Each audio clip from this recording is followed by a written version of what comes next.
I guess it's on. Good morning. My name is Sean Shapiro. This is Ask a Traffic Cop. It's where you get to take your traffic and police questions, ask them, and we answer them. It's real simple. And now it includes Q&A functionality on TikTok. We're very happy about that because for almost 6 months we didn't have it. It was making me sad. But that all changes as of today.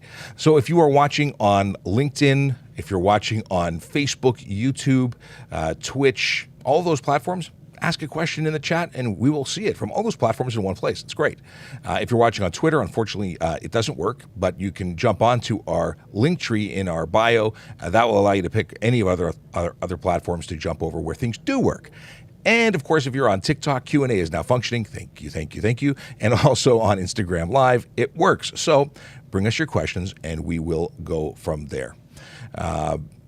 Vehicle Valley says, how are you today? Well, today we woke up to some sad news. Obviously, there's been a tragedy in Innisfil. South Simcoe police officers, there were 2 of them that were killed. We mourn for the service and the families and the community that's affected. Yeah, it's too many officers being killed. One is too many. Any are too many. But thanks for checking in. Otherwise, things are doing all right. We have Chase says that's awful what happened. Andrew, I think it's Andrew, a private LinkedIn user, says sad day for policing. Absolutely it is. We've been to too many police funerals. In the last 22 years, I've been to too many just too many. All right, let's see what we got here. Actually, before we get into these questions, because I jumped the gun, all this Q&A excitement, I want to just do the if it was an advert, it would be paying the bills. We don't have any bills, so it's just talking about Vision Zero enforcement team. Well, it's the 12th of October, and that means today our Vision Zero enforcement team are spending time in 42 Division as well as 13 Division, and that may mean nothing to you. But it means a lot to the people who are in the neighborhoods within those divisions. What neighborhoods are those? Well, it's neighborhoods like Yorkdale, Glen Park, Briar Hill, Witchwood, Oakwood, Vaughan, Malvern, Agincourt, Milliken, Rouge, Scarborough.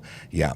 Now, our officers who are out there trying to make a change for the better, they're trying to influence, good driving behavior. They're trying to dissuade people from speeding, driving aggressively, driving distracted, or driving impaired. And they do that by charging people for offenses under the Highway Traffic Act or criminal code, depending on what they come across. In any case, they do issue tickets and make arrests. They do not give out hugs and warnings, so don't expect leniency. Expect that if you are doing something wrong, that you'll be held accountable. We have... it's confirmation. It is Andrew who's watching on LinkedIn, and along with my wife, Leo wife, who is magical in every way, shape, and form. Thank you for joining in, honey.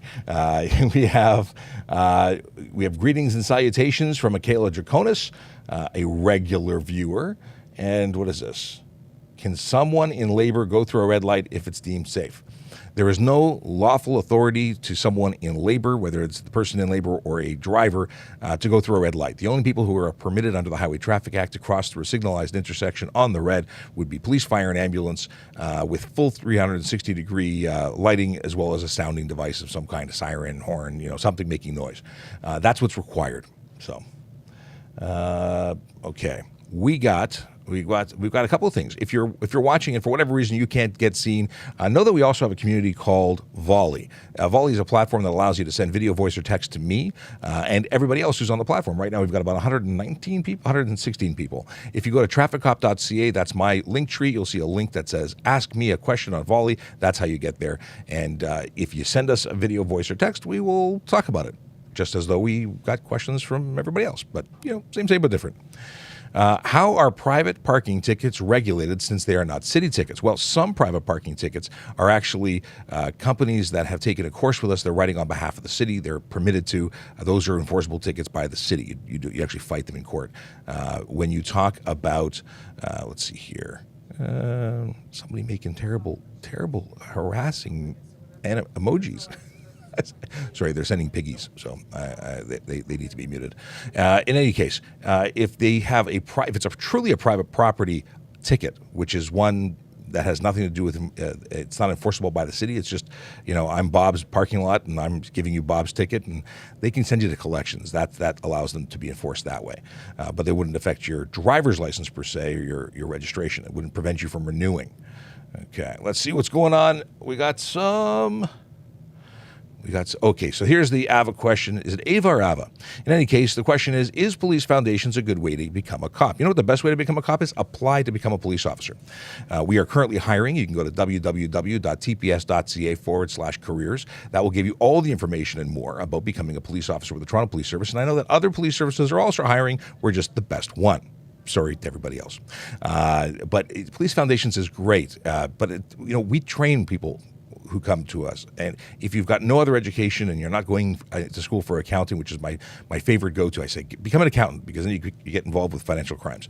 Whatever skills and abilities you develop through education are things that you bring to the table. But if everyone goes to the same course, then we don't have that diverse pool of knowledge. So whatever you do, get some education. But if you have an opportunity to be hired now while we're looking for applicants, then check it out. Hello from a close agency. How close? But hello back. We have driverless cars. Who gets the ticket? It's funny that you mentioned that, because Jerry Agar wants to talk about that. We will talk about that in a little while. 9:35, Jerry Agar on News Talk 1010 joins the show, and we'll talk to him about that very question. Got to save it for later. Tea. Not good tea, but I have a sore throat today. Okay. Apparently I talk a lot. I don't know why. Josh says, I don't think he wants to admit that police vehicles. Oh, I see what you're saying. You're talking about the volley. So Chase sent a video that has a photo of a vehicle that has dark tint on it. I don't know who owns that vehicle. I don't know what it is, but it does look to have dark tint on it. In any case. Let's see here. We'll come back to driverless cars. By the way, if you're watching and you don't know who I am, my name is Sean Shapiro. I'm a police constable with the Toronto Police Service here in Ontario, Canada, and I talk about traffic safety and police stuff, every day, pretty much. It's kind of my life. If you don't already follow us, please do. If you know a friend who would benefit from this content, please share it with them, whether you're watching on YouTube, Twitch, TikTok, just share and like and do all that fun stuff, because it really helps us out. We're not making more money, because we don't make any money of this, but we do want to help as many people as possible. So if you want to be part of that whole help the world in terms of traffic, please share it with everybody you know. And that would be great. Now, we also have a podcast, although we haven't had a new episode recently. The podcast is called TPS Traffic Jam. You can find it anywhere that podcasts are available. And if you download it and subscribe, that's also awesome, and that automatically makes you awesome if you're not already awesome. Just saying. If you are also, I got a shout out to the Nerd Dad, who may or may not be watching right now, but I recently guested on his podcast, and we had a lot of fun. So that Nerd Dad has a podcast, and you should check his out too. Someone wants to know what happened in Simcoe. I don't have details other than what was in the media. And apparently, police officers responded to a call for a disturbance, and as a result, police officers were killed. And at this point, the media has updated to say that both officers who attended were killed. Originally, it was one was wounded and one was killed. So very sad day for the entire police family. And we'll talk more about that later. What is this? Difference between manual bikes and cars in law enforcement? Manual bikes are pedal bikes. They don't have engines. Cars have engines. What do you want to know about? I don't understand where you're going with this question, but I'd love to discuss whatever you want to know. Do you mean like how do we enforce? Because you said enforcement separately as a separate statement. So when we enforce laws, the HTA applies to both bicycles and motor vehicles. Not all charges that are applicable to motor vehicles apply to bicycles, but there are some that are for both, and there's not much of a difference, except there's no demerit points for anyone who's charged on a bicycle, although a BlogTO recently quoted a lawyer saying that there was risk of getting points for being charged for stop sign offenses on a bicycle. Well, it's not accurate. The HTA should not be applying, or the ministry should not be applying points on a conviction for an offense that would get points in a vehicle if you're not on a motor vehicle specifically. Hope that helps. We have Jace saying, volley is great. Volley is great. Okay. And Jace follows up by saying, too many officers being lost. Listen, violence is bad. Violence of any kind is bad. And when it's violence against the people that are trying to protect everybody else, it's a true tragedy. Okay. Subpoena. Oh, a subpoena has the wrong address. Do I have to go? If you got the subpoena, then you've been subpoenaed. I imagine you'd still have to go. But I don't, you're aware of it, obviously. So yeah, you're still subpoenaed, I would assume. Talk to the Crown. Okay. Let's see here. Hey, man, I'm training to be a firefighter. Love you. Well, we love you back. That's cool. And firefighters are still people. We make we joke. It's not like the States. We don't hate each other. We make a lot of fun of each other. But I will say that firefighters make the best pizza. Every time I've investigated a collision related to a fire truck that was out shopping to get lunch, to go back and cook, they've been absolute gems, and they've always fed me, so I really appreciate firefighters. You know what? All kidding aside, firefighters do amazing work. Not only are they first responders for medical stuff, but they truly save people on a regular basis, and they go through a lot. Paramedics, also amazing people. They're just part of this big emergency services family, and we all work towards, we're all people helping people. That's really what it's all about. So if you decide that the hose and ladders are kind of like clunky and you don't want to have to work out 24/7 every day, then you may want to consider becoming a police officer, because we are hiring. TPS.ca. Okay. What is a piece of justice? Carl Bismarck wants to know. I don't know. But please only ask your question once. Please don't spam. We just got the Q&A function back. We don't want to lose it. Don't break the technology. Let's see here. Can GV plates drive on what is this? Green vehicle, I'm going to assume is what you mean. So on HOV roads or HOV lanes, which are 400 series highways, green plates are permitted to ride solo in those. Can you drive with those on city plates? It's a very good question. Now, they have specific carpool exemptions. If you have 3 passengers for some, 2 passengers for other. But I don't think that green plates are specifically identified on the signs. Motorcycles are for most. But in city, in local carpool lanes, they're multi-use. Diamond could mean bus, taxi, motorcycle. You have to look at the sign. And I don't think they specifically state green plates. So good question. One that I'll have to get some further information on, because I've just taken for granted that they do, but I don't know if they do. Let's see here. Any tips for someone writing their driver's, do you mean Z, like an endorsement? I don't know if I have anything for the air brake endorsement in particular. I will say that if you've got training and you're practicing, and you read your stuff and make sure you're fed and watered and get lots of sleep. That's the only general advice I can give you for any test, really. If you're talking about something else or some other area of testing, let me know. Okay. Let's see here. A lot of people asking about the incident in South Simcoe, of which I don't know any details that you wouldn't know. It's just stuff from the media. It is an absolute tragedy, though. Absolutely. Leo Wife says, paramedics and fire are awesome. We love all first responders. We really do. Okay. What are who's what? We're on the air. We're live. Someone walked by and was talking. I think it was Anna. Hi, Anna. What is this? What are the response regulations for bicycle cops? What do you mean? They respond to things, and they have lights, and they have sounding devices on their bicycles, and they can pull you over. I can't quote any. I'm not a bicycle officer. I've not received the training to be a bicycle officer, so if there's something in particular that applies to them, I wouldn't know what it is. I leased a new car. They put a plate cover. Is that legal? So plate covers are not legal. In the under the Highway Traffic Act in Ontario, covering your plate is prohibited. You can't do it. You can't put a clear one. You can't put a colored one. You can't put a frame. Any obstruction of any portion of that plate would be an offense under the Highway Traffic Act, and you could receive a $110 ticket. So things to know. We have I think Andrew has got a question. It says here, do you know how to know when a firefighter is at a party? The answer is he'll tell you. Okay. I don't know if we're ready for dad. Is that a dad joke? We did dad jokes with Sergeant Campbell last week, and it was a fun episode. But I don't know if we're ready for another dad joke episode. Let's see here. You're ready for those? For more dad jokes? He walked away. He yelled and left. No joke was provided. He did have one. He said that they're not making 12-inch rulers any longer. Okay. John wants to know if they respond to calls, to all calls. I don't know if they respond to all calls, but they do respond to some calls, I imagine, I assume. Bicycle. Now we need to have a bicycle officer come in here. Okay.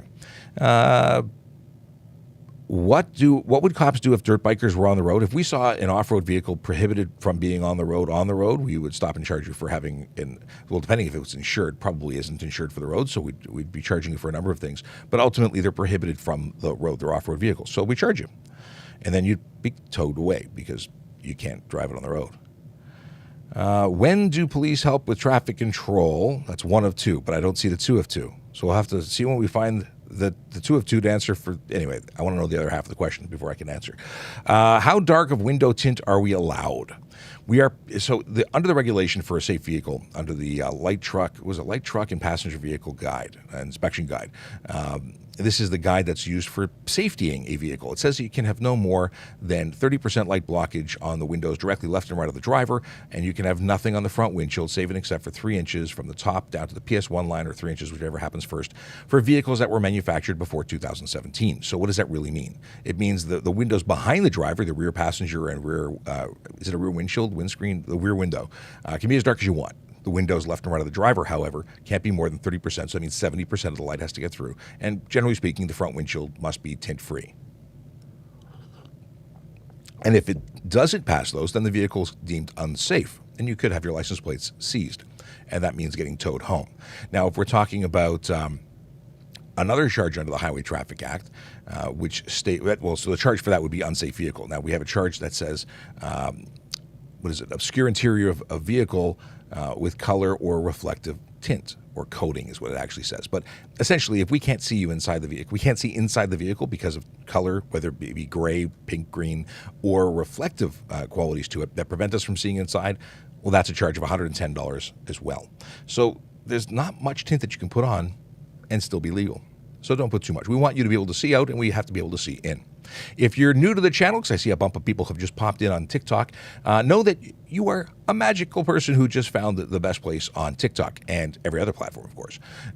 Follow us if you haven't already. Follow us. We talk about traffic safety, traffic law, and police stuff too. My name is Sean Shapiro. I'm a police constable here at the Toronto Police Service in Ontario, Canada. And at 9:35, we'll be joined by Newstalk 1010's Jerry Agar, the Jerry Agar Show, where we talk to him on the air. We share, we blend our show, so his audience will hear us, you will hear them. There'll be some call-in folks who come in, and I should probably give you the telephone number if you wanted to call in and say hello. You could call 416-872-1010 or text your questions to 71010, and that will be later, not right now, but we'll put that number up.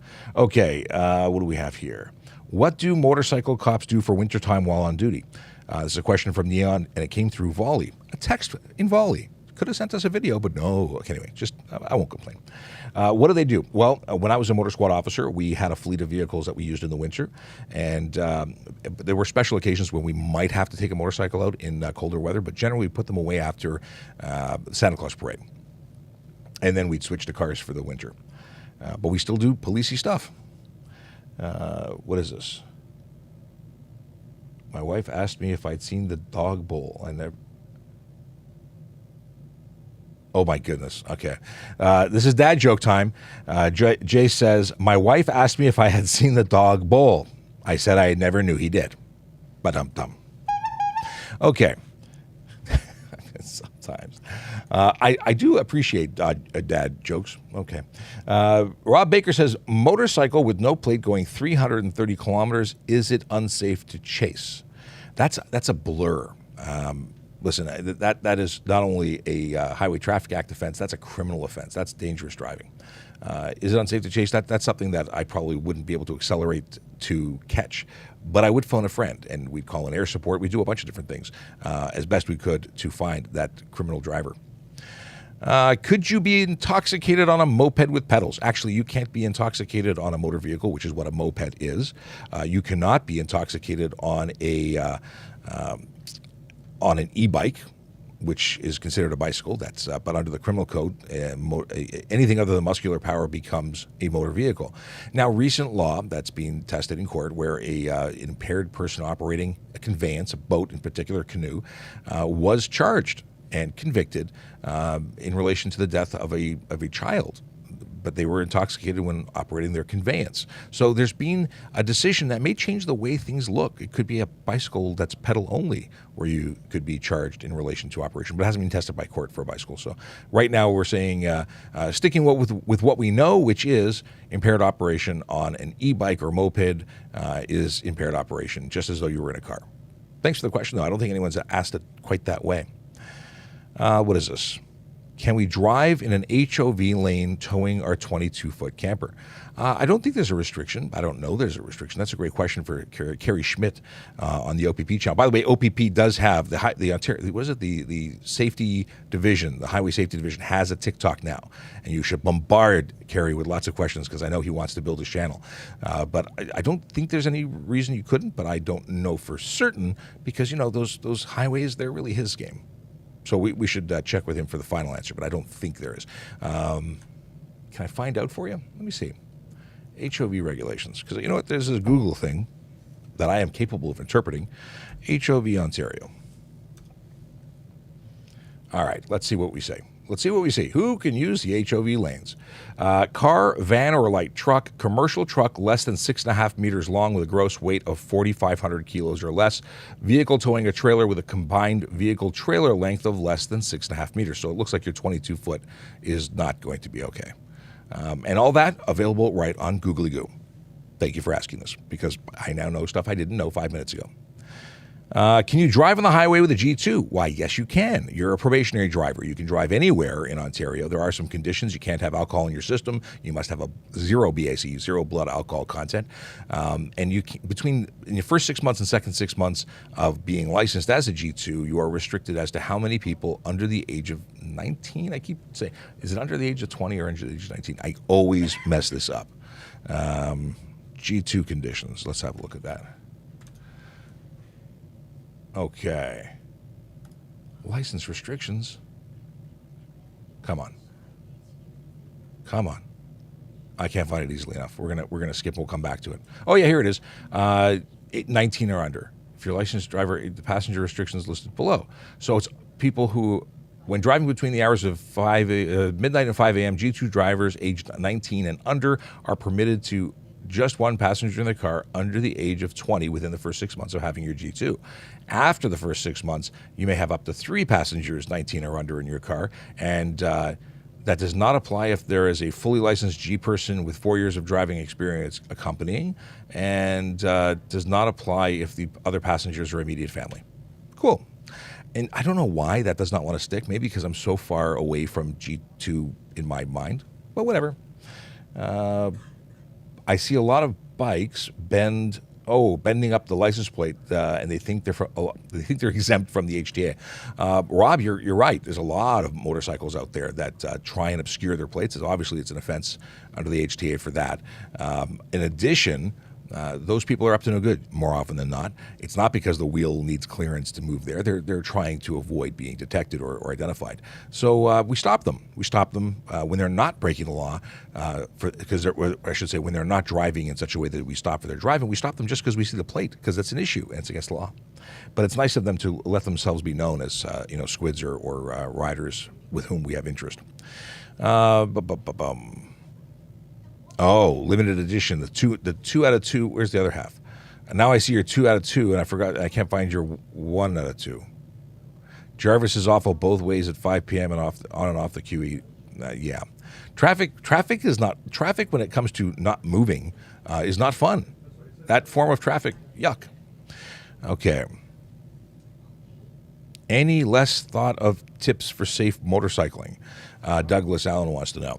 Motorcycling is a wonderful sport. I've done it since I was 16 years old. Love it. Miss it. I was in a crash in 2018 and have not ridden since, other than possibly in the parking lot for 5 seconds. But long story short is you have less protection. You are a vulnerable road user when you're on a motorcycle, and you've got to be the better rider. I say the same thing about cyclists. I even say it about pedestrians. When you're a vulnerable road user, you've got to be switched on. You cannot rely on anybody else for your safety. You have to do what you need to do to be safe, and that often means being safer than everybody else. And it's a lot of responsibility that many people will say isn't something that you should be responsible for. It should be everybody else. But we already know that everybody else is out to lunch. So, this is one thing. If you're riding a motorcycle, bicycle, or just walking, you want to be the best you can be. And you want to pay attention for all those drivers who are not paying attention and, be able to take evasive action if you can. But otherwise, good sleep when you're on a motorcycle, get lessons, learn to ride, actually invest in yourself. A rider training program is a wonderful gift to yourself. It'll make you a better rider. Even if you have been riding for your entire life, you can always be better. And that was me. I learned to ride on my own. I met an instructor. I got some tips. I was like, holy moly, there's so much to learn here. I went out and became a professional rider. I later became a motor squad officer, even a drill team member. And you can never stop learning, or you never should stop learning. Question was, why do you look like Pete Davidson? I have no idea who Pete Davidson is, but now I need to Google him. Pete Davidson, let's see here. Is Pete Davidson a good guy or a bad guy? I don't know. I do not look like Pete Davidson. Come on. No, I don't buy that. Okay. Would you support more extensive requirements for driver's license? Yeah, I would. I think that we could see a lot of improvements in terms of more testing. If you look at Europe, I spoke to a chap via LinkedIn who had moved to Ireland and as a Canadian gave up, because he's been there for over a decade, gave up his license. He no longer drives because it was so difficult to meet the standards in Ireland that he just didn't bother driving. He had some temporary licenses, but it was very involved. In any case, he's coming back to Canada, or at least that was the plan last year when we spoke last. And he said he has to start all over again as a G1 driver. It's really not fun. Any law for people driving under 100 kilometers an hour in the highway? So 100 kilometers an hour on most expressways is in fact the limit. And you don't have to drive at the limit. It's the limit, not the minimum. So depends. If you're in the right lanes and you're driving it under the speed limit, you're lawful. If you're driving it way under the speed limit, you're unsafe. And that's where unnecessary slow driving may come into effect. But just driving it mildly less, 10K under, that's not against the law. If you were in the passing lane, you're impeding that faster traffic, because although it's called the passing lane by many people, it's not actually a passing lane. It's just a lane that's on the left. And very often you'll see signage on some roads that say slower traffic, stay to the right. So if you were actually obstructing traffic that was trying to go the speed limit, because you know what? You're not allowed to go beyond the speed limit. If you're doing 1 kilometer over, you are speeding and you're eligible for a ticket, despite the fact that many people don't get stopped for 1 kilometer over. You'd be eligible for a ticket. It would be a lawful charge. And those people should be charged if they're going slow. And now, listen, if you talk about the DVP, very lovingly referred to as the Don Valley parking lot, very often no one is going over 40. So it really depends on, we lost our connection to TikTok. That's not good. And we're back. I don't know how much of that was lost, but I saw the red dot. So we may have lost a few seconds out of that last spiel. But yeah, traffic happens. But if it's moving fast now, if people are doing 130, people are speeding, and they're upset because people in front of them are going too slow, too bad. You shouldn't be speeding in the first place. When can you have a BAC when driving? That is where I lose. Oh, we crashed the whole app. That's great. Hang on. TikTok crashed. Don't show up. Hello. Don't come. Come on. Go back to our live. Go live. Can we resume? Resume. Okay. Hopefully we're back. That was a complete crash of TikTok. Yay. I've not seen that happen just that way before. Okay. Let's get back into the Q&A. Maybe it's because we just got Q&A and we've just been overloaded with magical questions. So the question was, when can you have a BAC when driving? Well, if you are over 21, meaning you're a 22, and you are a fully licensed G-Class driver, you can have some alcohol in your system. You wouldn't blow an alert until you are 0.05 BAC, but the truth is that you could be impaired at below that number. Just any alcohol in your system could result in impairment. It's going to be dependent on the individual. So the better answer is none. None. You should never have alcohol in your system. But from a legal perspective, you wouldn't get a suspension or blow a warrant until you were 0.05, and you wouldn't be criminally responsible until you were 0.08. Now, criminally responsible specifically for the charge of impaired operation or over 80 over. You could be impaired at any point if there was an observation of impairment. To be careful how I speak because I don't want to give you the wrong idea. You can't drive impaired. Okay, can my motorcycle be loud? No, nor can your car or the stereo in your car or motorcycle for that matter. You can't create unnecessary noise. And you must have an approved muffler and exhaust system. So if you are creating something that is beyond that, you have some problems. Yeah. You could be charged $110 just for having the unnecessary noise. It would be additional charges for having an improper muffler. So it depends on what you're doing to get to that unnecessary noise. Jay says, are motorcycles required to have front plates? No. Under the HTA in Ontario, there's a specific exemption allowing motorcycles to not require front plates. It also applies to dealer plates and so on, and so on. And I think also classics. What to do when you get brake checked? John wants to know. Hopefully you're not on someone's tail and that brake check didn't affect you negatively, but the brake check could be a criminal event. At very least, it could be careless driving. Hopefully you have a dash cam to record that, because when someone brakes checks you, that's a problem. Now, his continuation is person won't move or let you pass. That could be stunt driving if they're specifically preventing you from passing, like actively preventing you. That could be stunt driving. So it might be something you'd call the police for. At very least, I would back off and wait to get rid of that person who's being aggressive towards you, because there's no win here. You're much better being safe, giving yourself some distance and getting around them later, having some patience. That's the way to go. Can I use my current plate to bring back a car? If your current plate is valid for road use, in other words, you've renewed it, it's currently valid in the system and not attached to another vehicle, and I mean that in the system. You can't take it off your currently licensed and insured vehicle and bolt it onto another vehicle just to take it home. You have to have removed the plate in terms of the back end. You've got to transfer it so it's got an unattached status, but it has to be valid. And then you have up to 6 days to use that to get it home. Better use is to get the dealership to transfer it. If it's a private sale, have them attend the ministry and just transfer it to the new plate or to that plate officially. Hope I made that clear. If not, please bounce back and give me some indicator that you need further explanation. Okay. Looking here, looking there, looking everywhere. We're good to go. News Talk. I didn't notice you pop in. How are you? Hey, News Talk. How are you? Wait, now I should hear you. You there? Yep, I'm here. How are you? I'm doing well. Sorry, I didn't hear the alert. I just noticed when I looked up that we hadn't connected. We are now connected. Good. I'm glad you can hear us. We can hear you perfectly fine, and we're just in the middle of commercial break, so we will have you in about 2.5 minutes here. We're 2.5 minutes. If you can make it so we don't have audio until Jerry comes back, that would be awesome. You should not have audio right now, except for me. That's perfect. Awesome. Okay. Thank you very much. Okay, so as you may have just noticed, I was talking to the folks at News Talk 1010 because we will be joining the Jerry Agar Show as we do on a regular basis. He joins our TikTok and we join his radio broadcast, and we do what we do normally, just with more friends. You know, everyone in Toronto who's listening to the radio station. So we'll be looking for some questions, and I've got a whole bunch of them right in front of me that we'll be using on air.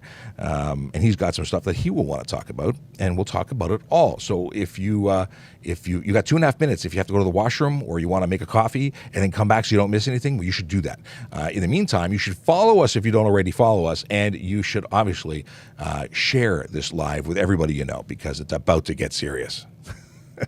All right, we talked about this already. I can put that on screen and then delete the question.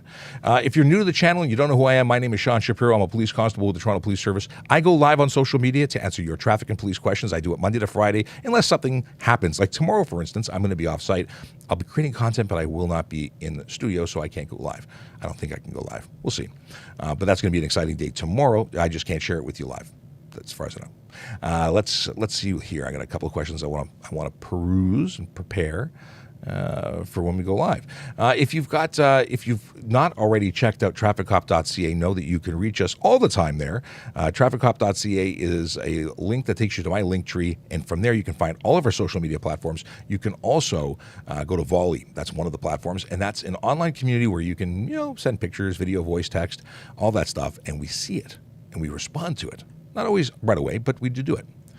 Messi or Ronaldo? Please answer. That's soccer, right? I'm not a sports guy. I just don't do it. I will say I know who Ronaldo is because he did some pretty amazing viral videos back in the day.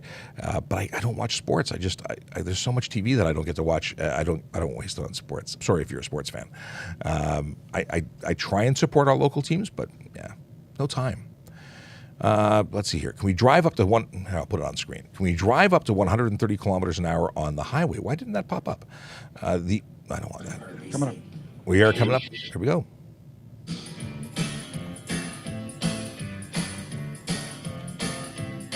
The Jerry Agar Show continues on the iHeartRadio Talk Network. And joining me now, and we're always pleased to have him, is the TikTok traffic cop, Sean Shapiro, at Traffic Services on TikTok every day, pretty much. And then we, every couple of weeks, dip into the TikTok show and do a double up here. We're double dating with you here, Sean. That's what's happening. It's awesome. All right, couple of things I want to talk to you about before we get to any traffic questions or take some calls, and we will take your calls if you have traffic questions at 416-872-1010.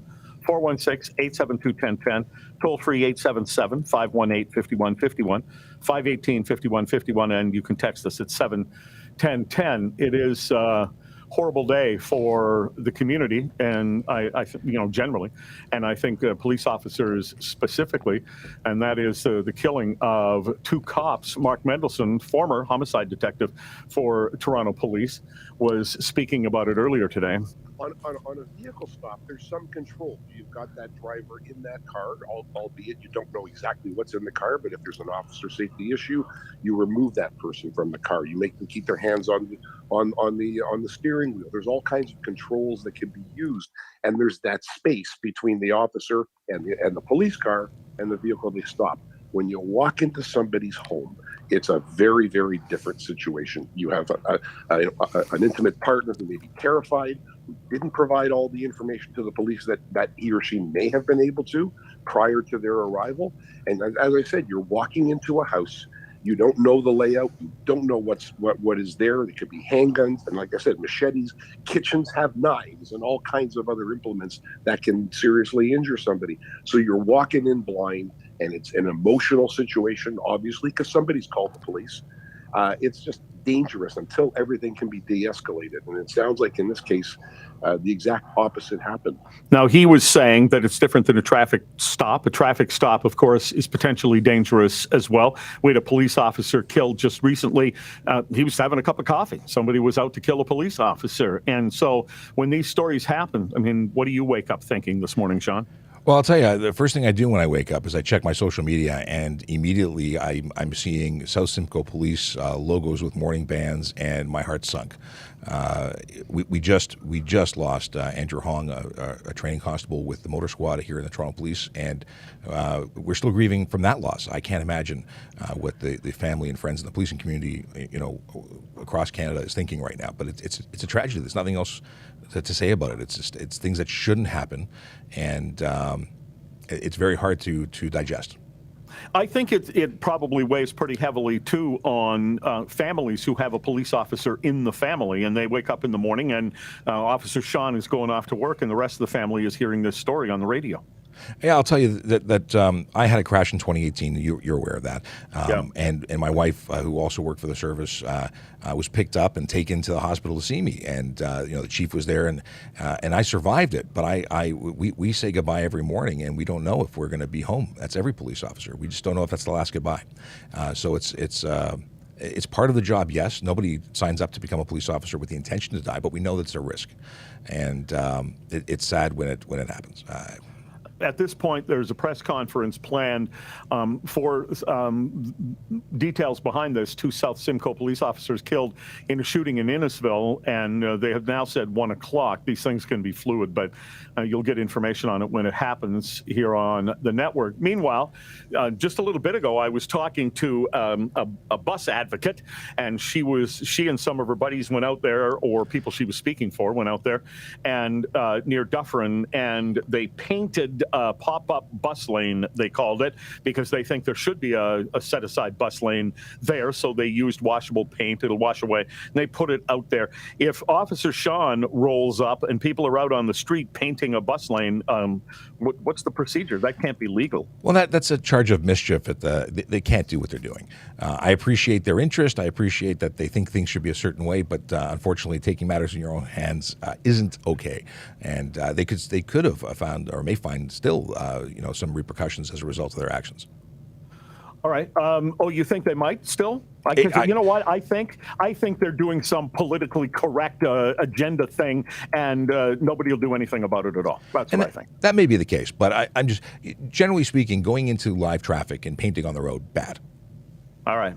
Now, this is something I promised people I would talk to you about, because I brought it up on the show yesterday, and it came to my mind because it was the opening of an episode of The Rookie. I watched that show. I love the show. Do you like that show? Absolutely.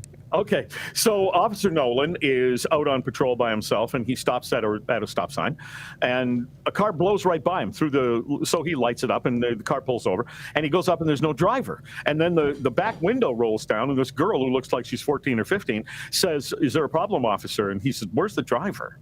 And she says, "Well, it's a driverless car. It takes me to school."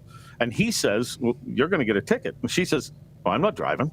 But what would you do in that situation? This is a new thing. Well, so right now, and it's very specific, there is no available driverless car that you can purchase for personal use. You can't buy a level 3 or higher car in Ontario right now. Now, there's a pilot project that's in place, and that is for testing. It's very specific as to what it can be used for and who can use it. It's fascinating, and of course, Loblaws and Gaddick have one vehicle that's currently in, I believe, level 4, where they have no driver behind the wheel. They have a driver in the passenger seat with an override button, but it's truly considered driverless.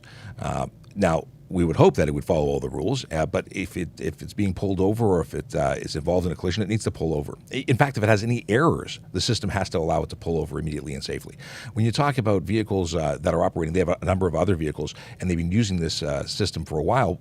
They have to have a driver in the driver's seat, and they are considered a driver at that point. So if something went wrong, the driver would be responsible. Yeah, in a situation, theoretically speaking, where here's this young girl in the back, some people had said, well, she wasn't driving. And I think if there's a person in the car, that person's responsible. And if you pulled over somebody who was 15 years old for blowing through a stop sign, and you said, can I see your driver's license? Well, I don't have one. There are tickets for that, aren't there? Well, again, that system is not approved for use here. In the States, they do have taxis I'm saying that if it was a regular car. Oh, if it was a regular car, it would be stunt driving. So if it was like if you had a Tesla right now and you were sitting in the passenger seat or any other seat other than the driver's seat with the technology current approved for the roads of Ontario, that would be stunt driving if you were not in the driver's seat. You are the driver. Sean Shapiro is with me, the TikTok traffic cop, and here is Bill from Pickering. What's your question, Bill? Yes, sir. I'm just questioning whether or not people who drive a car that have fogged up headlights, they're quite often 10, 12, 15 years old, whether that's breaking any of the Highway Traffic Act laws or et cetera. I've had one myself, and it was about $3,500 to get them replaced on a 12-year-old Civic, so I know it's not an easy problem to solve. Yeah, so headlights have requirements. They have to be, discernible and functional to a certain level. If they were so faded or sun bleached or they had moisture in there, whatever the case may be, if they were not functioning safely and did not meet the standard, they would be improper headlights and they could be charged under the Highway Traffic Act. Yeah, because there's many cars driving on the road that have that. Yes. I see a lot of them. Yeah. Simply a glowing cube in the front of the vehicle is not headlights. They have to project light appropriately outward, and if we see that, we would stop and interact. It would seem the manufacturer should be responsible. It's almost like a defect in the design because the owner didn't do anything wrong. Well, you know what? At the end of the day, you are responsible for maintaining your vehicle, and if something were to fail over time, you are still responsible as the owner. You can always try and take it up with your warranty. Once a vehicle is out of warranty, it's still you who's responsible, just like any other part of your vehicle. Yeah. Okay, thanks very much for your call, Bill. Somebody responded, Sean, to our conversation about the driverless car, and this person writes, people are posting videos now having sex in those cars as they operate driverless. So then Officer Sean says, look, I hate to interrupt here, but... yeah, that would be a situation. If you were in a Tesla in Ontario, because in other jurisdictions, they may have driverless capability, but in Ontario, you've got to be actually behind the wheel driving. And if you were elsewhere, we'd be taking that car and your license under stunt driving. Okay, what was interesting in that show, though, was and this is pointed out by a person on text, essentially, and that is that the car blew through the stop sign, but when he lit it up, the car pulled over. So the technology for truly driverless vehicles have been demonstrated that if they hear light sirens, they do what they're supposed to do. They pull over and stop. But when you deactivate that siren, and one video on TikTok actually showed the vehicle taking off again. The police officer walked up, couldn't find a driver, and it just drove away because based on its protocol, it was no longer required to pull over. Yeah, emergency was over. We'll take your questions, 416-872-1010. 877-518-5151 and text at 710, and we'll dip into some TikTok questions as well with Sean Shapiro coming up on the iHeart Radio Talk Network. Okay, we are 9:45 News Talk 1010 Time Saver Traffic. What am I going to do here? Okay, we're going back onto mute with the Jerry. He'll be back in a couple minutes after the commercial break. And just to answer Raquel, who wants to know, what are we talking about? Well, that was Jerry Agar on News Talk 1010. We once in a while jump on to each other's shows, and we take questions from his audience. We talk about TikTok questions, and that's what we're doing. My name is Sean Shapiro. I'm a police officer with the Toronto Police Service here in Ontario, Canada. I talk about traffic safety, traffic law, and police stuff pretty much every day. Saving except for weekends or days I decide not to show up. Sort of. But we are here today, and we are taking your questions. We're doing it on all of the platforms we're currently broadcasting on. That includes Instagram, TikTok, YouTube, Twitch, LinkedIn, Facebook, and Twitter. Now, of course, on Twitter, you can't ask us questions, so jump into our link tree, find a different platform you can jump into to talk to us, because we want to hear your questions, and we do our best to get to all of them. Now, we're scheduled till 10, but my next appointment's not till 10:30, so I'm going to go probably about 10 to 15 minutes long and give everybody the opportunity to get their questions answered. At least we'll do our best. If you're watching and you're like, I can't wait in line, you could also jump into our Volley community. That is available through the link tree. You're going to trafficcop.ca. There's a click button that says ask me a question on Volley. That's our community, and you can ask us anytime, day or night. We don't always answer. It's asynchronous communication. Ask us a question, we'll eventually answer you. Usually we don't type when we're sleeping. I'm sorry. Can I keep my phone on my lap with maps open? No, on your lap is considered use, and it might slide off. You may have to grab it. The law has said, the courts have determined that on your lap is not legal. Now, you can have your GPS open if your phone is mounted or somewhere secure that it's not going to fly away. Then you can look at your maps. But remember, taking your eyes off the road is still dangerous. So putting it somewhere that it will be viewable with minimal looking. You don't want to look down into your lap to see your maps. That's asking to drive into the car in front of you. And we are all about safety. So, can you keep your phone in your lap? No. Is there a better way to do it? Absolutely. And you need to know that you cannot add or manipulate the phone while it's in that mode. You need to set it and forget it before you get onto the road and legally start driving. What is legally driving? That's any time that you are supposed to be paying attention to the road. So, stopped at a red light, that's still driving. What is this? Where can I get a note for a seatbelt exemption? That is talking to your doctor. In Ontario, a doctor can give you an exemption for your seatbelt. But you got to know that you have to have a really good reason, because seatbelt is still the number one way to prevent serious injury and death in a collision. The number one, because when you don't have a seatbelt, airbags don't just work on their own. They work in conjunction with a seatbelt. And we'd like you to arrive alive. Guaranteed arrival is a big thing for us. And if you don't wear a seatbelt, there are people who have to. Like, they cannot. They have a heart condition. There's something going on. Doctors will agree with them that they shouldn't wear a seatbelt, or never mind agree, they may suggest it. Be wary. I know that seatbelts are still incredibly important to keeping you safe. Tracy says new driverless delivery vans. Yes, Loblaws, in conjunction with a company called Gatik, are experimenting with one truly driverless vehicle on a 7-mile route, taking product from one depot to another. They're not actually doing it. It's just testing. I think they have 4 other vehicles that are running with drivers behind the wheel, but one that is truly driverless, only with a passenger, no person behind the wheel. Okay. Boy, TikTok's been acting weird today. Does Drake have his own lane in Toronto? I've not seen Drake except for one video that I talked about last year, so he does not have a lane that I'm aware of. Doctor won't write note, can't breathe with it on, though. Yeah, if they won't write it, then you don't get the exemption. It's got to be for a reason. But I am not a medical professional. I can just tell you that you do need a seatbelt. You might be able to put on something that would change the way it lies across your chest, relocate it, so it's still considered an appropriate way to wear it. but not wearing it is not safe. And it's only if it's absolutely necessary. But I feel for you, Mel. That can't breathe is not a good thing. Is it because it's blocking your neck, or just because is it just because you don't like the way it feels? But feel free to DM me. We can talk about it. Okay. Is it illegal to have a hitch and not to use it? It's not illegal to have your hitch in, but it is something that we've discussed a lot, because one of the discussions is it's potentially going to cause other damage to your vehicle if it was the right. Oh, we're coming up. We're coming back. Okay, we'll talk more about hitches after Jerry and I say goodbye.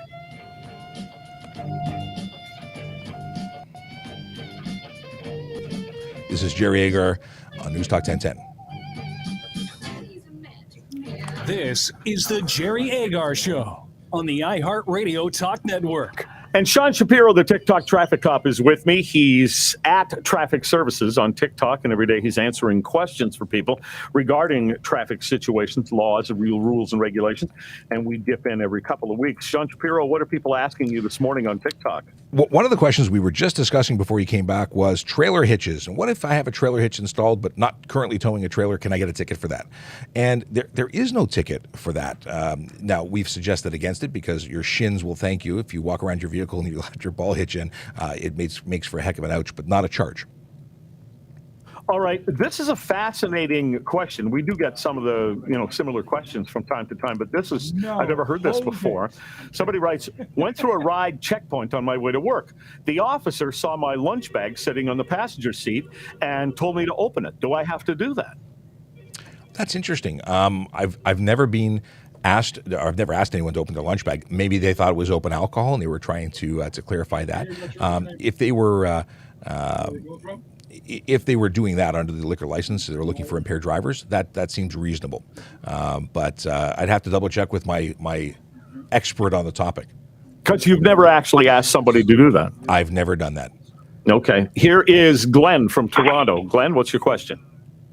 Yes, first I'd like to say anybody who would shoot an officer should be in jail for 50 years. I really got mad when I heard about those things.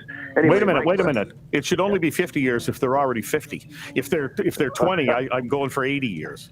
I would go for that too. Yeah. Okay, so my question is, with the price of gas these days, it's not really well known. It should be, but it's not well known, it seems, that if you drive below the speed limit, you'll save a lot of gas. And the best speed to drive is around 80 or 85. And with the price of gas, I have to work. I have to travel when I on the road to go to work. But it's almost like I can't afford to work these days. But if I go around 80 or 85 on the 401, or up at the 404 at the top, it's up to 110 now. So I've got to go at least 90, I think. But there's not much traffic up there. So the question is it illegal to go 15 to 20 kilometers below the speed limit if you're not impeding traffic? Because if I'm impeding traffic, I'll get off or I'll speed up a bit. Well, you've actually answered the question right there. The unnecessary slow driving charge is very specific to impeding traffic. So if you're on the right lanes and traffic can get past you no problem, then being below the speed limit is not against the law, as long as it's not so slow that you're creating a hazard. I don't think that 10 to 15 kilometers under the speed limit is unreasonable. Many will disagree. I also find that speeding is unreasonable, and equally many will disagree. The limit is the limit. All right, Glenn, thanks very much for that. You know what? That ties into a question I wanted to ask you. Is there a point at which you might charge somebody because they just refuse to get up to speed coming off the ramp?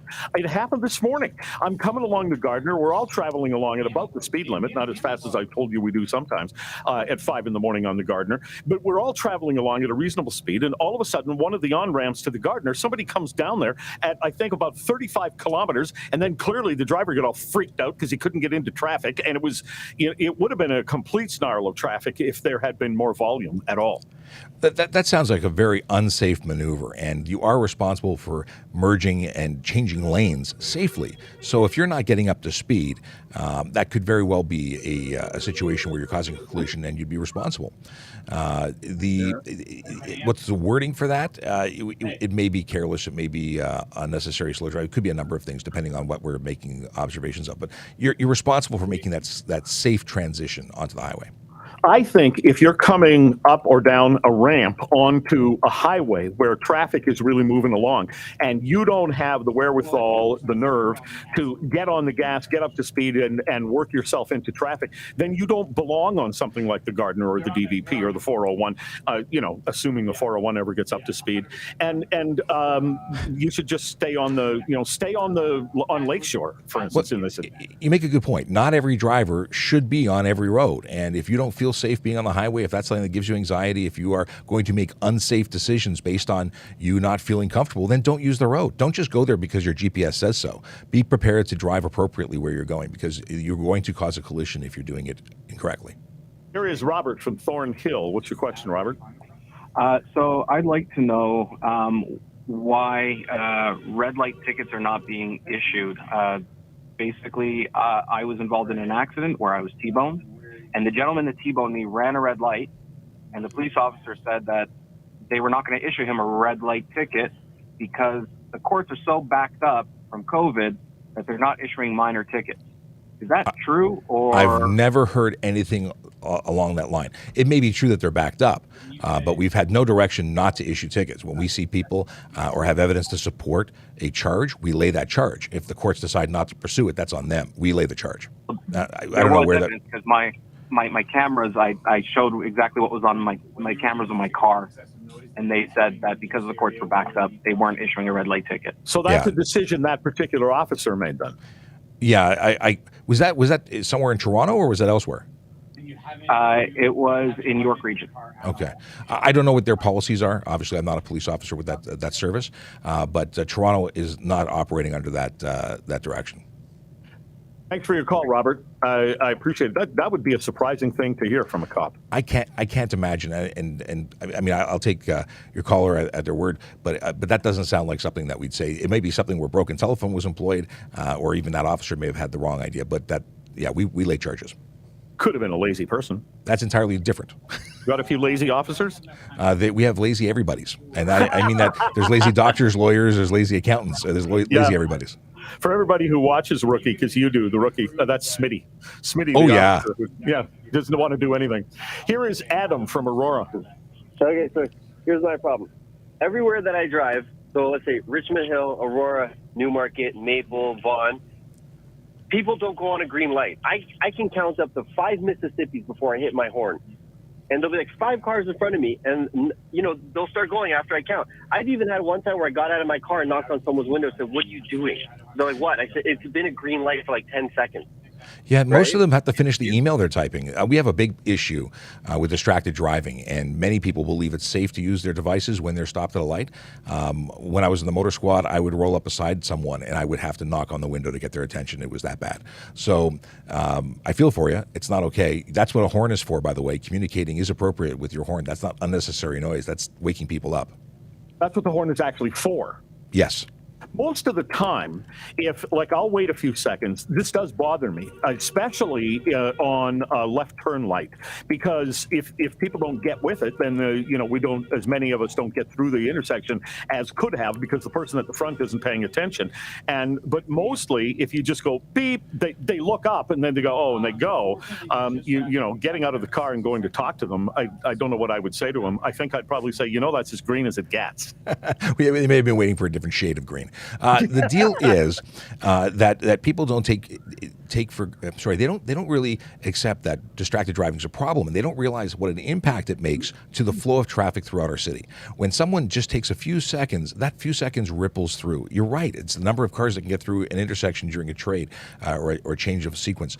It makes an impact. You need to be switched on and anticipate what's going to be happening, being ready for what's going to happen next. Be a driver if you're going to drive, and if you want to play on your phone, do something else. Yeah, I get where people think, though, like the light just turned red. I'm going to be here for, I can respond to this text and be ready to go. And I think they'd be pretty irked if they got a ticket because they'd think, well, I wasn't going anywhere. I cannot tell you how many people were really confused by the fact that they got tickets for video conferencing at a red light, or just it was they were holding a phone but it was in speaker mode and they thought that was hands free. Like, there's still a big problem, and the truth is people are addicted to their devices. All right, Sean Shapiro, we'll talk again. Thanks very much. Always a pleasure. Take care. This is the iHeartRadio Talk Network. Okay, let me Let me get rid of news talk, and then we can jump back into things.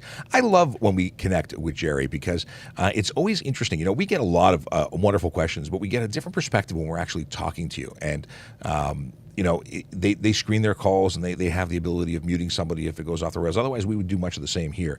But we don't have that delay. So if someone were to say something inappropriate, we want to keep things safe here. For everybody. Okay, let's get back to questions from TikTok and every other platform. We have here, child seat in a 2-seater car, is it legal? It's legal. It's not ideal. You want to be able to deactivate an airbag if it's going to be in front of a child, because those airbags deploy at like 200 miles per hour. They can seriously injure, if not kill, a smaller person, especially someone who's not fully developed yet, and in a skeletal perspective. So we want to avoid that. So in older vehicles where you couldn't disable it, and now with new vehicles where you can't actually turn it off, you want to move your seat as far back as possible. So it's not illegal, but it's not ideal. We want to see back seat until someone is 14 years old in best practices. But we accept that it's going to happen. If you have a two-seater car, it's a two-seater car, and you got to get around. Okay. Peston North says, sad day for South Simcoe Police. Rest in peace, 2 officers. Thank you. Yes, and we do send our condolences from. We have members of our motor squad who are assisting with things right now. It's a tragedy, true tragedy. Yeah. Okay. How far can your tire stick out from your vehicle? It can't. It must be covered by a fender, by a what's it called, mud flap. It has to be covered. So if your tires are protruding, it's technically a violation. And could you get a ticket for improper tires? Absolutely. There's a number of reasons why it's illegal. One of those reasons is because you will be spraying up dirt and debris and water, rooster tails and whatnot. The other one is because you will likely make contact with a pedestrian, or you are more likely to make contact with a pedestrian.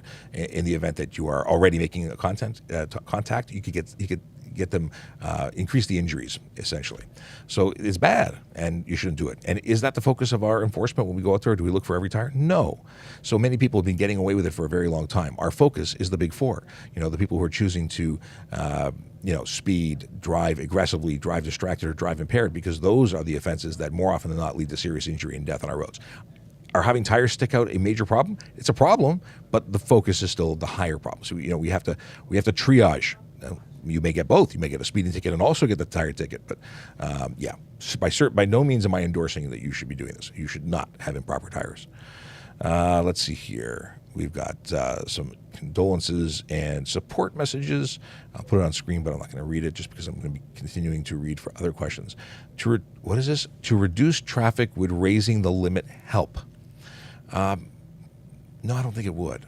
When we see traffic, the speed limit isn't the reason that we have traffic. If everyone moved the same speed, even if it was lower than the current speed limit, we'd see more movement. One of the biggest problems we have with traffic are people who are, clogging up intersections when they're getting on and off a highway. In fact, highway design, like the diverging diamond intersection that's being employed in Niagara region, is one of those things that should reduce traffic congestion. But making it faster doesn't make it go away.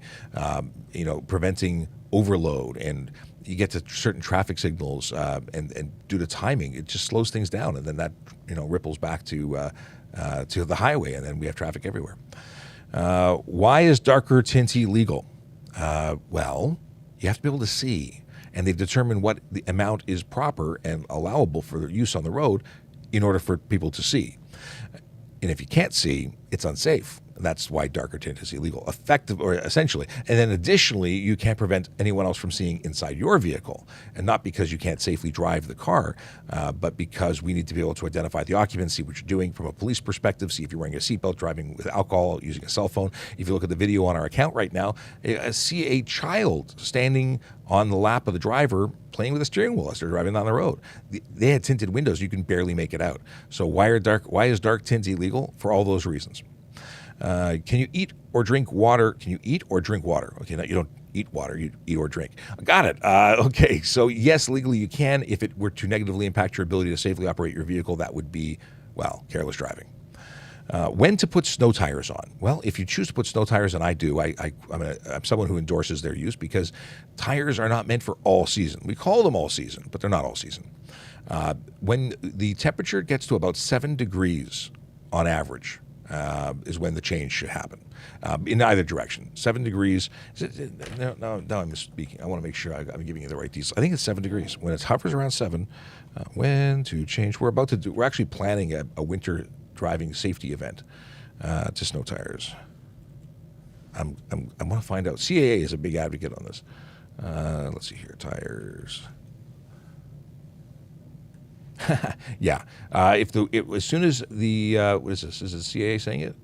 Yeah. Basically, someone said if you can see your breath, it's time to change those tires.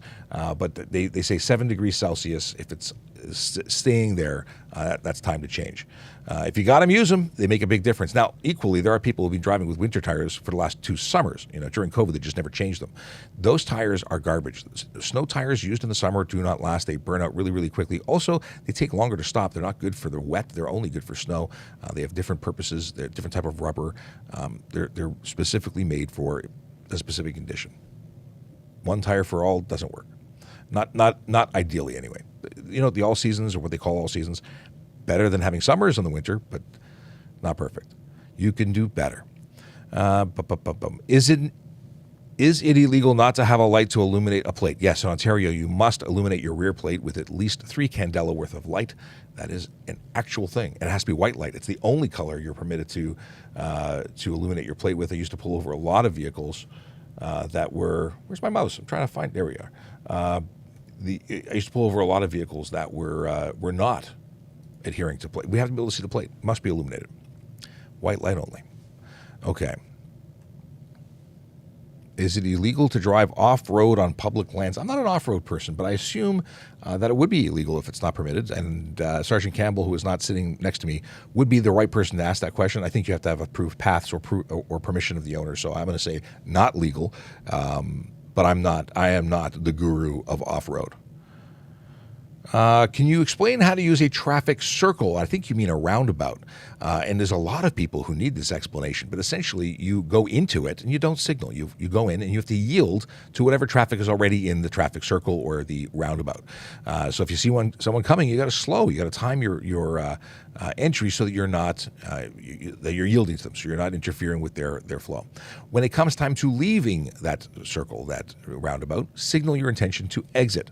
That allows the person who's about to enter it know that they can enter it. And we find that most people don't indicate at all on a roundabout because they just don't know. And that's kind of scares me about traffic circles. Hope that answers your question. If you need more, let me know. Do you need a license for a bicycle that has and there's nothing else after? And I'm going to assume an electric motor or a gasoline motor, and I'll give you the answers for both right now. If you have an e-bike, that is an electric motor. Now, e-bike, to qualify as one under the HTA, you must have one that has no more than 500 watts of power, weighs no more than 120 kilos, and is not capable of generating speed or traveling at speed more than 32 kilometers an hour on a flat surface. There's additional requirements for braking and other things, but that's the nuts and bolts. That's the basic. If it goes 33 kilometers an hour, you need a driver's license. You also need license, ownership, and insurance for the vehicle. Okay, I said license twice, but you know what I mean. You got to have a motorcycle license because that's a motorcycle.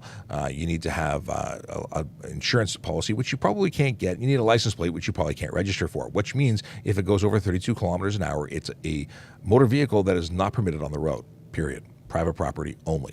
If you are talking about a motor, you put a gasoline engine, regardless of what the top speed is, regardless of what the displacement is, that is a motorcycle. It's a motor vehicle, requires license, ownership, and insurance. And again, this is for converted vehicles. They are not approved by Transport Canada. They cannot be used on the highway. They're effectively mopeds, but they have no VIN numbers, so you can't register them. A moped is a motor vehicle, and once upon a time, you used to be able to ride them with a G-Class license. That changed in 2007, I believe, and now you need a motorcycle license, or at very least a low-power motorcycle license. Okay. What is this? Can I have a popcorn? What is this? A popcorn? I don't know what that is. It's probably an exhaust thing. Can I have a popcorn tube or a two-step? I don't know what that actually is referring to. Obviously, I'm going to assume you can't because I'm going to assume that you're asking about something that doesn't fit the standard definition of exhaust system that would be approved. But I don't know enough to give you a definitive answer. I'm just going to assume it's probably something that's not permitted. I'll have to googly-goo it later and get some research on a popcorn tube. It just sounds like it would make popping sounds. Soundses? Yeah. Apparently I said that. Okay. What do we got here? Can a red light camera get us a speeding ticket? No. Red light cameras are red light cameras. Speeding tickets are speeding tickets. Maybe different jurisdictions use different technology that would permit it, or the ability to do both. Now, the truth is, it does actually catch you. It does determine your speed, but not through radar, and it's for anticipating when you're crossing the white line. So there is something to be said for that. Oh, so Jay says they meant popcorn tune, not tube, and it is illegal, and the same with two-step. So I still don't know what they are, but we're going to say popcorn and tube. That's like maybe it's a burble. Yeah, if you're allowing your vehicle to accumulate unspent gas in your exhaust system by tuning it that way, you're doing a number of things. Not only are you creating a really obnoxious, annoying sound, which I don't understand why anyone wants their car to sound like it's constantly drowning. But additionally, it's what is it? Environmental Protection Act. You're spilling gasoline out. You're not controlling your gasoline. That's a problem. Let's see here. Can a 4-year-old kid sit in my car without a booster? No. First of all, a 4-year-old kid should be rear-facing, a rear-facing or a convertible seat, not a baby bucket, not an infant bucket, but a rear-facing. Well, actually, at 4 years old, you can go to a forward-facing, but a booster is not sufficient at that age. Well, we lost TikTok again. Let's see if it comes back. Did it come back? Here, it's back. We're having problems with TikTok today on LTE. So going back to, can a 4-year-old sit in my car without a booster seat? The answer is no. They need to be, not only, I've skipped over a whole, you must be in a booster or car seat, a booster seat until 8 years old, 80 pounds, or 4'9". That's the requirement to be in a car without a seat. But a 4-year-old is a toddler, needs a forward-facing seat, not a booster, a forward-facing seat. Depends on their age and size and so on, all those things. But a 4-year-old chances are just came out of rear-facing into forward-facing. Not even a booster would be sufficient. I stopped someone recently because I saw a child without a booster that was very clearly not sitting appropriately. Had an opportunity at a stoplight to have a discussion with that driver. And they had the booster in the back seat, which still wasn't approved for that, but was better than what they had, which was nothing. I don't understand why you'd put a booster or a car seat in the trunk, but not under the child's butt. Yeah, we have a lot of issues with people making very poor decisions when it comes to safety. Bad. We talked about this. We're going to remove that question since it's duplication. And it's 11 minutes after. We're going a little long, and you know what? I like it. We're having the extra large edition today. Going long on the show is good. What do we have here?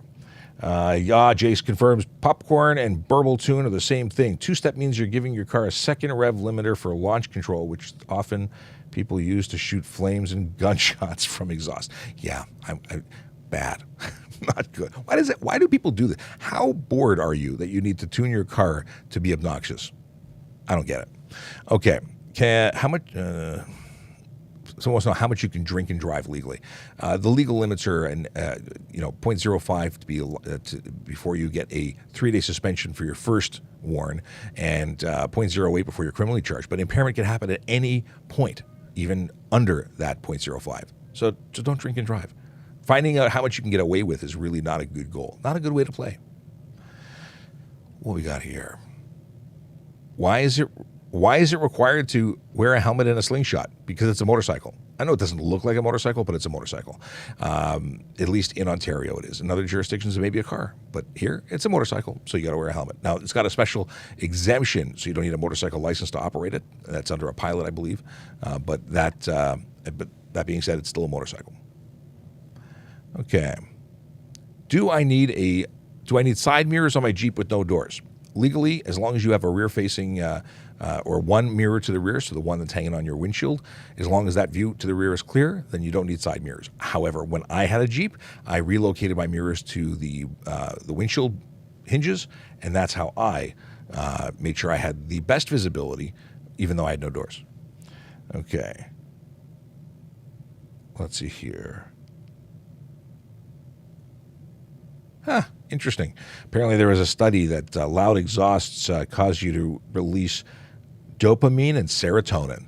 So people who have loud, obnoxious exhaust systems are simply just enjoying their dopamine and serotonin. Not a good excuse, but I at least now I have more of an understanding of it. Thanks, Chase. Okay. What is this? Why don't... I don't know what that is. Can I drive with my G2 on the highway? We talked about that earlier. We'll clear that one out. Yes, you can. Okay. We're pushing it for another minute. What's the easiest way to get out of a red light ticket? Well, the easiest way is to never have gotten one in the first place. There's no defense that I can come up with that gets you out of one. I'm the one who writes the tickets. I'm not the one who defends them, so not the right person to ask, because I always side with don't run the light. Be a responsible driver. That's how we keep people safe. Can I put my insured car plates on a vehicle? I don't have the rest of that question, so I can't answer it. But if it's attached to a vehicle and plates aren't insured, cars are insured, vehicles are insured. Are covered plates legal in Ontario? No. You can't cover them with plastic. You can't put frames on them. You can't obscure or obstruct their ability. You can't put dirt on them. That cannot be dirty. Snow is against the law. Yeah, your plates must be legible at all times. Can a G1, 16 years old, drive with a younger teen sibling? Yes. However, they must be supervised by a driver in the front passenger seat who has 4 years experience and is considered a qualified driver. 4 years experience with from the point that they got their G2, they have to have the 4 dots in the bottom right-hand corner of their driver's license, and then they can supervise. But they can be the supervising driver is the only person who can be in the front seat. So if you had a pickup truck that was only a 2-door and you wanted to put your sibling in the middle, that's not lawful. Only person who could be in the front seat is the supervising driver, and a sibling could be in the back seat. I'm glad you asked that question. I don't think we've had that question recently. I'm sure we've had it before, though. Can we carry an e-copy of our driver's license? No. Photos are not. First of all, there's no electronic government-issued identification right now in Ontario for driver's license.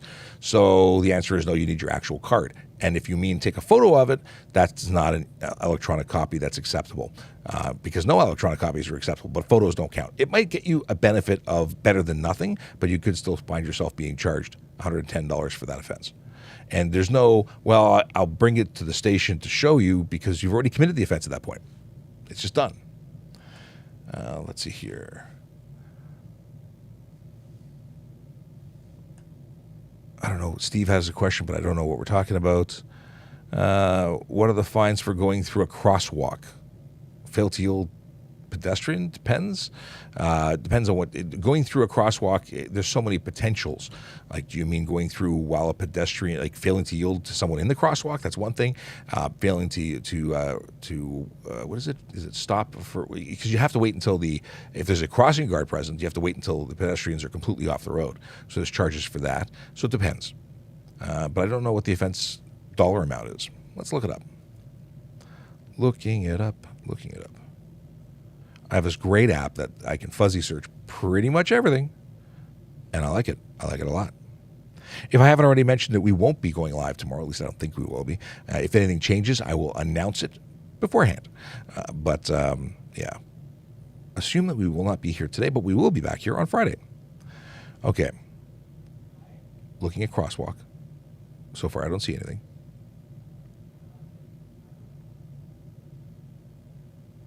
No, I don't find. I'm not finding it. There's a charge that's $110, but I'm not seeing here. No. I'm gonna have to do some reading to give you the appropriate thing, but it's against the law. I just don't know what charge we'd lay. Are underglow lights illegal? Are underglow lights legal in Ontario? They're not specifically legal or illegal.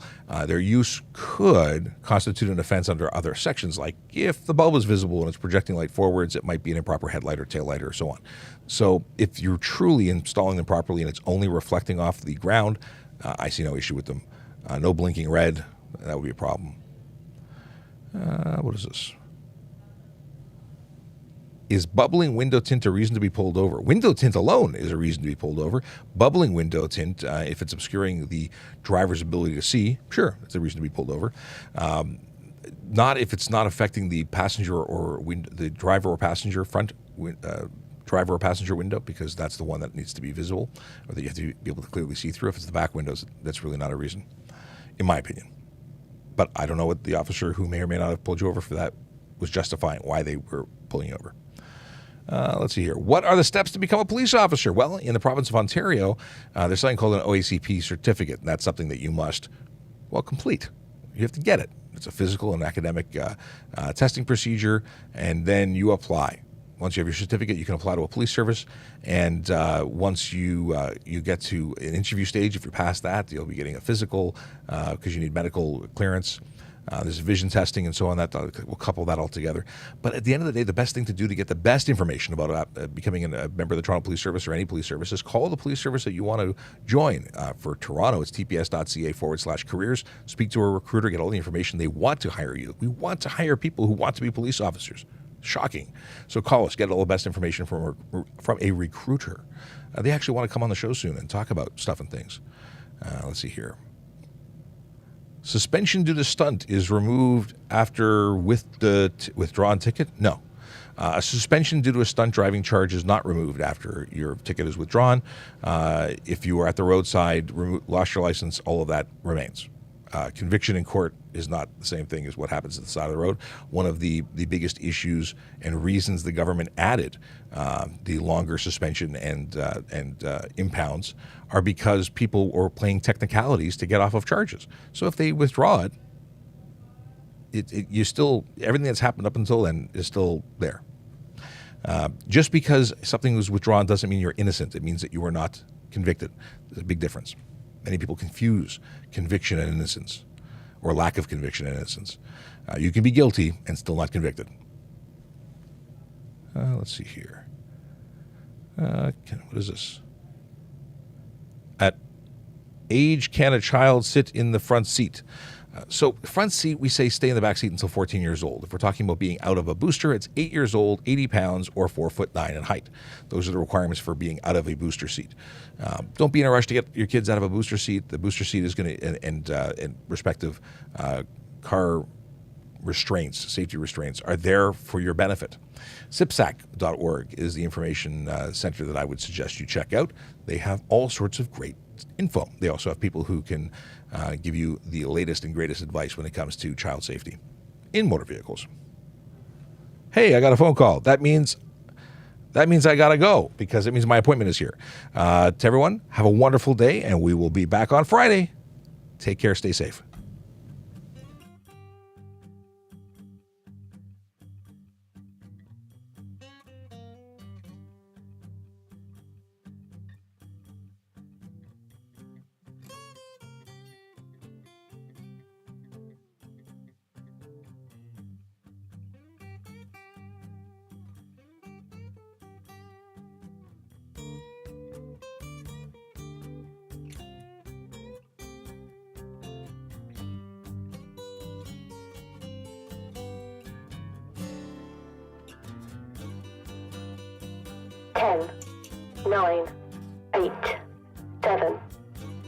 Stay safe, everybody. We'll see you tomorrow Friday.